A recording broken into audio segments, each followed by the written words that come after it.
Welcome back to the garage.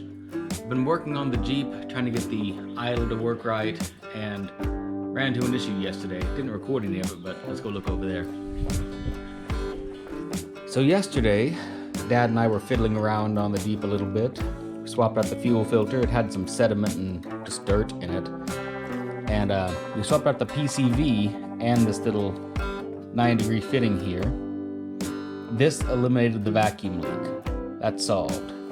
But the problem is that I couldn't get this linkage here to move all the way forward. Now it has some adjustment with this nut here. So I took it off and decided that I would loosen this nut and bring it out a turn or two to allow it to move closer so it would idle down. What I ended up doing was breaking that damn thing. Back to the workbench. So of course my first inclination was buy a new one. And then I thought, I have tools now. Why don't I try to make one? So I went out to the local hardware store and got one of these. Just a 3/16 rod. Zinc plated, but I don't think that matters. First attempt ended up like so. Got the 90-degree bend right and the hole drilled fine, except I made it just a little bit too short. Yeah, a little bit of an eyeball failure there. Second attempt, as you saw, worked out fine. Here's the new one. It's already got some marks from the vise on it, so it looks semi-authentic. But that still didn't solve the problem. Just interestingly enough though, once the PCV was changed, it idled smoother and lower than it ever had. But when we started fiddling with this, that's where things just started to get kind of To try to push forward with at least verifying the timing, I have got the timing marker for the M38 kind of installed on top of the two nuts. I'm pretty sure I'm supposed to remove those nuts and put it below. Well, if they wouldn't come off very easily when it was out of the Jeep, I don't think they're going to come off easily like this. So I've cleaned up the threads with a wire brush, and I'm just going to put a couple extra nuts on top of it. And since I have a double pulley, I'll use that. I'll just make my own marks on the center of the pulley. And we'll see basically where it ends up. Well, this 120 tooth ratchet was about the only thing I could get to fit in here. So you can imagine just how quickly this is going.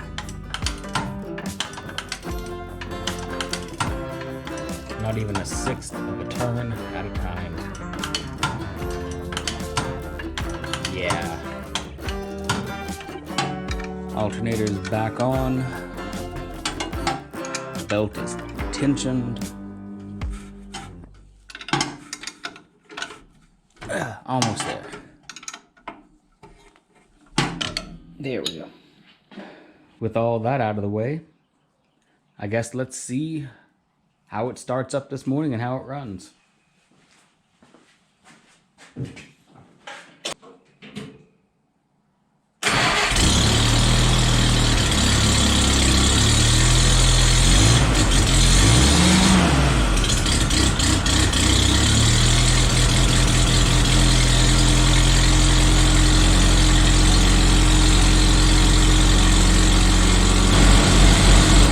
So we're at a high idle of about 1400,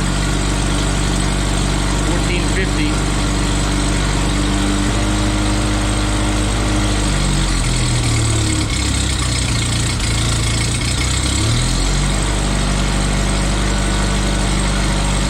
If I take away the choke, it tries to die. So at about half choke now. 970, 960, 950. It'll start idling down, but then it'll just die. And it really starts breaking up when it gets into the lower RPMs.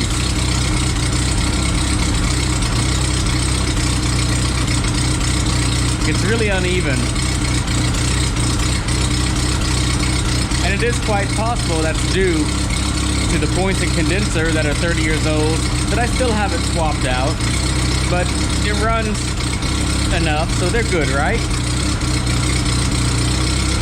I need to actually test that.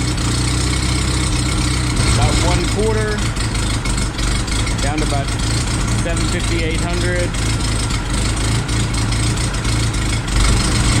That's gotta be ignition related at this point. There might be some timing involved, but that's gotta be ignition related. It's right around 800 now. Hasn't died yet, which is somewhat new, honestly. And here it is finally with no choke.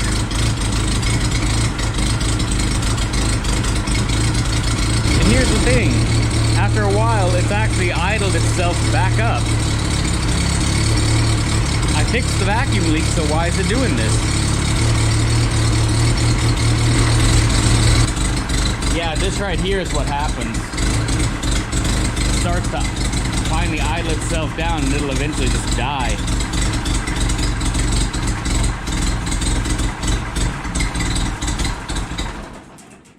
And there we go.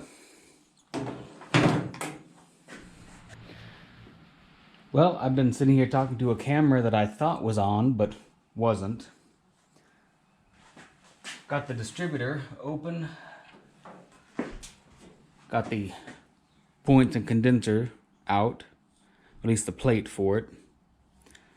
Doesn't look so terrible. These points, I mean, they're a little bit burnt and corroded around the edges, but I don't know. I don't really deal with points type ignition systems, so I don't have a basis for comparison. Will tell me go check the inside of the distributor. It doesn't look too terribly dirty, and yeah, everything moves, looks like it should. So at least there's that.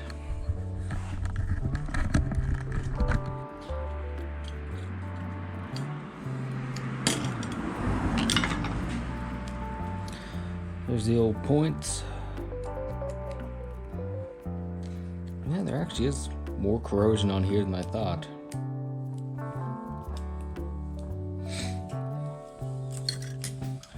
Alright. Points are in. Condenser's in. Theoretically, that should do it once I'm able to check the gap.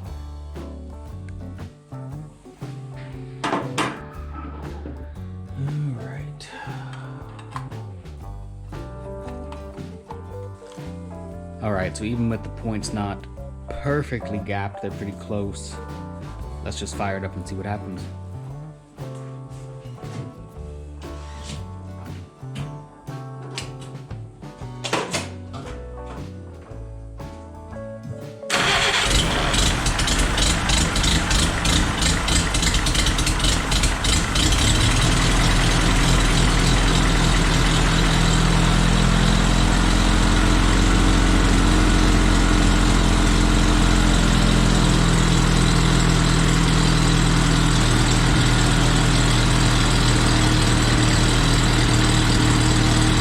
Okay, 1100, 1180.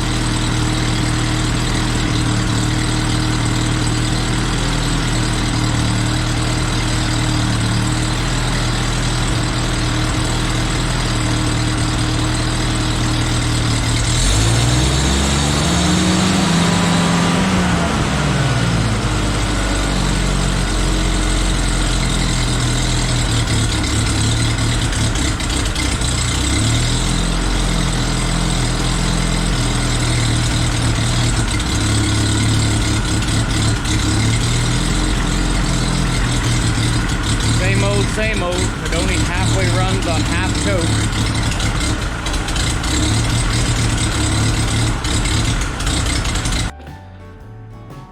Alright, well after all that it still runs like crap.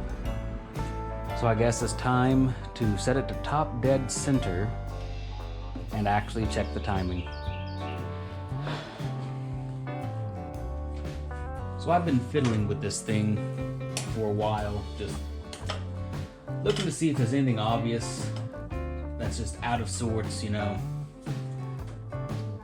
And I've been reminded by the good people at the CJ2A page to check the service manual, you know.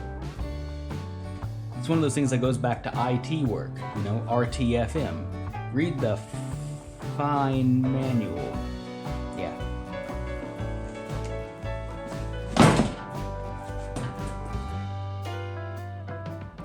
Well, I'll have to do more research, but somewhere in here there's supposed to be a service limit for the distributor. But what I'm looking for here is excessive play. I don't know, guys. If I take this off,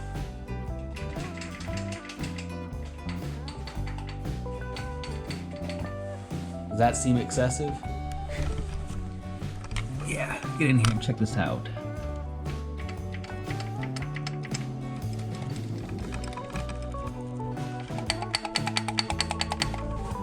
So tons of in and out play, quite a bit of side to side play, and of course rotational. I think there's always supposed to be some in there, but not like this. Surely not like that. I may need a distributor to get this thing to ever properly work. I suppose just to cover all of my bases, I should test the old condenser and the new condenser just to be sure. I should be able to ground this and here, and this number should increase then drop to 0 if I remember right.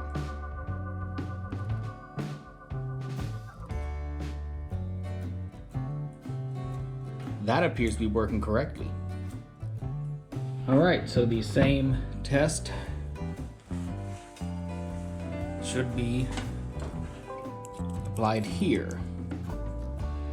This thing is supposed to go up in ohms and then drop.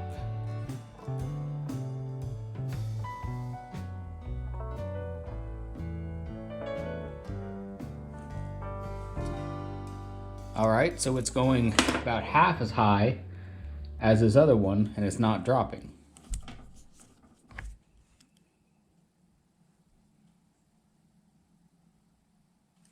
So the old condenser, 30 years old, is actually going twice as high as the new one.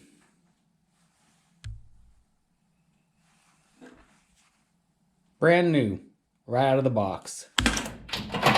Piece of crap. So I think I'm going to put the old one back in, see if it runs any better. Old condenser, new points.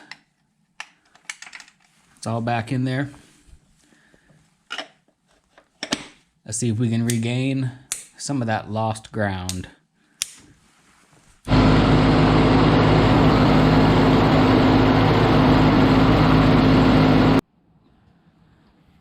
think I could actually take it out for a drive again.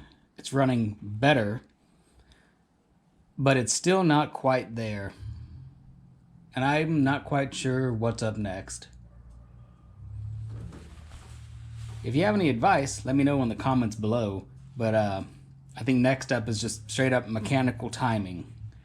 And I'll have to do a couple of backflips, but I'll get that next. My timing marks over there are obscured because it's an M38 block and the casting's different from the 2A.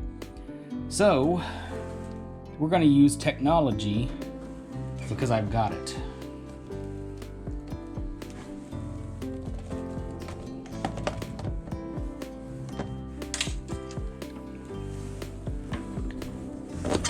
Maybe, just maybe, I can see timing marks from here.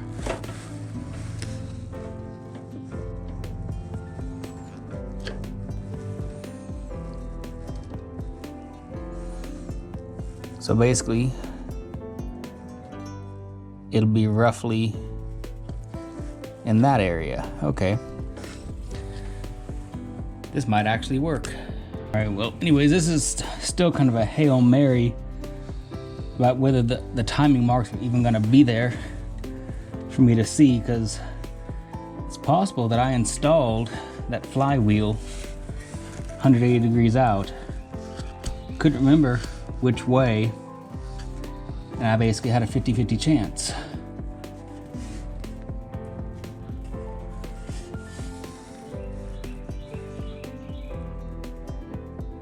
That does not look like timing marks.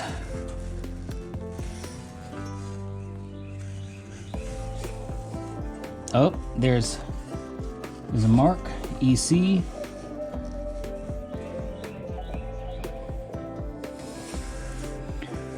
So yeah, those are not all that visible.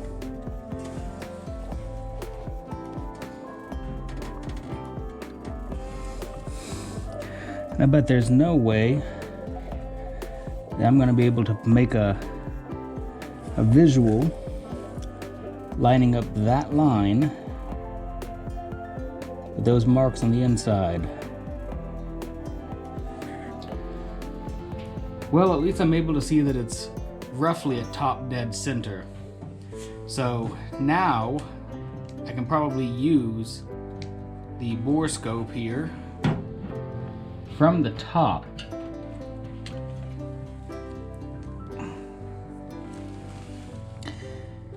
Man, there's some carbon in there. Wow. But yep, there's the top of the piston. Pretty clearly see that. And if just stay put, I might have had that right on the money.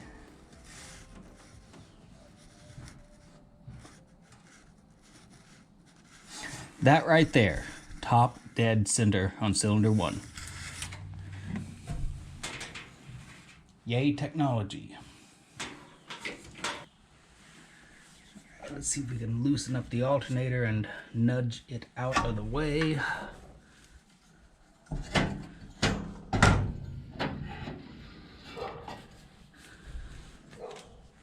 Might be as good as it gets. All right, I don't know what you can see down there. I sure can't see anything, but I'm gonna try to... This is not the most ideal marker for this, but it's what I got, so... Oh wow, that did not work at all.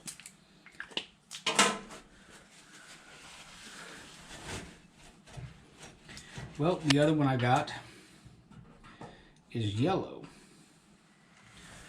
I know that it does not play nice on black.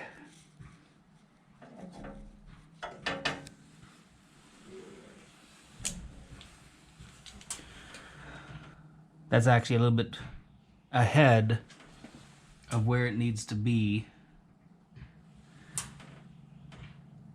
if I'm being honest.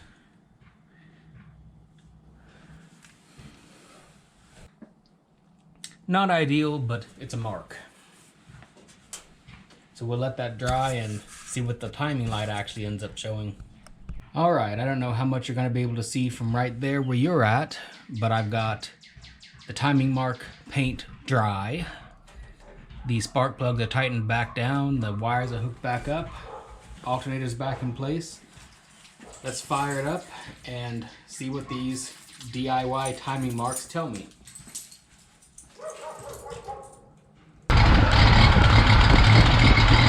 don't know if the camera is going to pick it up, but it's missing, and you can see it missing in the timing light.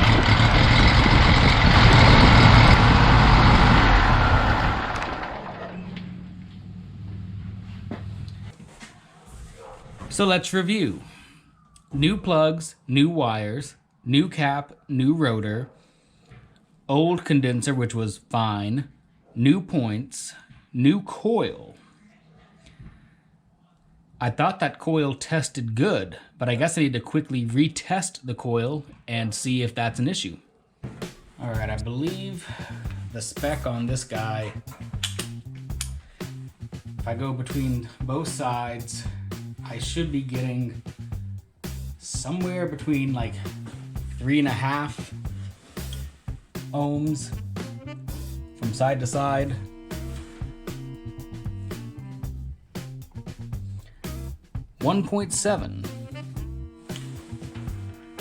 Okay. I know I've got it wired in right now, so that might be contributing to that. Yeah, 1.6 on a 12-volt coil. I don't know if that's right. Need research on that. So let's look at this thing one more time. So this thing's on automatic in the 40 ohm range. If I just test connectors together, there's a 0.5 ohm right there. 0.4, 0.5. So I've already got a little bit of a calibration issue there.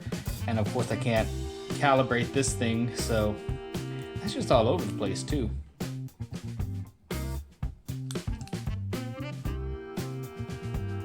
Let's just call it 0.5. So we go to the outside here, 1.9. I was expecting 3 ohms because that's what a lot of the internet says, but other parts of the internet say, 1.5 to 2 is acceptable. I don't know, it just so much misinformation. But then if we actually go and measure the secondary coil here, we're in the 40,000 ohm range and we're at like roughly 12,500. So in other words, this coil seemingly is good.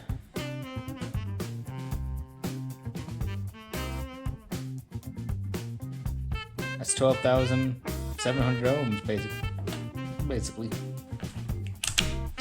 So basically, I'm kind of confused here because I was expecting a 3 ohm resistance. Because what is it? Amperage equals voltage over resistance. Basically, you're supposed to have a max of like 4 ohms going through those points. Any higher, like if you use a 6-volt coil, it'll burn those. The old ones were kind of burned. So, I don't know, maybe that's what's going on here. But otherwise, aside from having absolutely no branding on this whatsoever, aside from this 1219 on the bottom, it seems like this coil is good.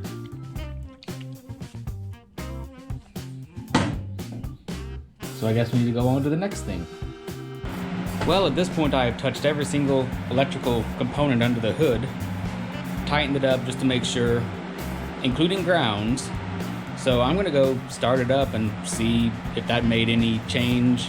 I doubt it, but we'll see.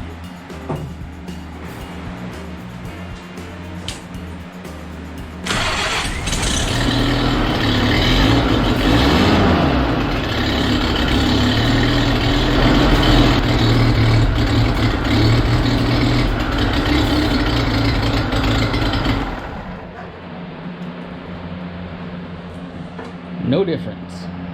Arguably worse, which doesn't make any sense. Troubleshooting is not easy sometimes, is it? Amazon just rolled up with a coil, 12 volt, internal resistor. Science, let's just throw parts at it, I guess. Now I did check the resistance on this one.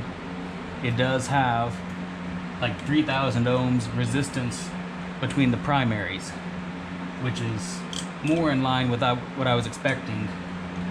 And that other one had half that,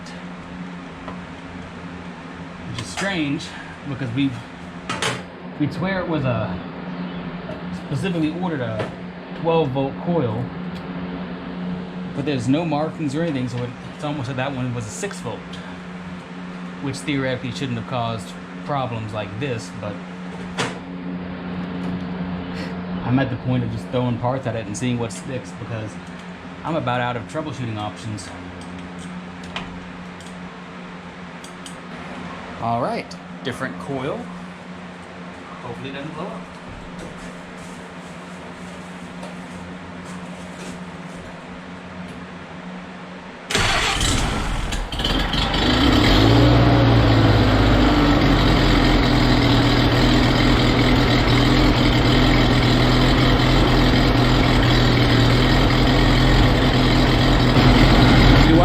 say that's better.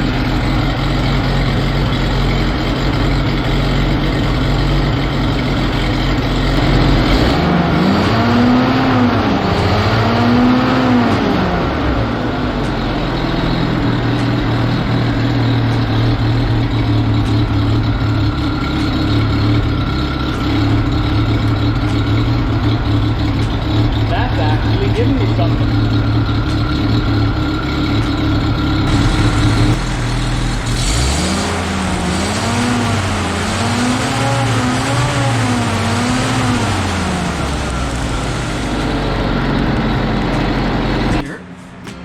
If I could have spent more time trying to unstick this while it was off the Jeep.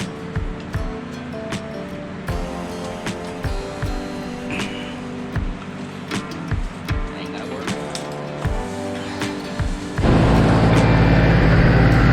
Well, it's nice and warmed up.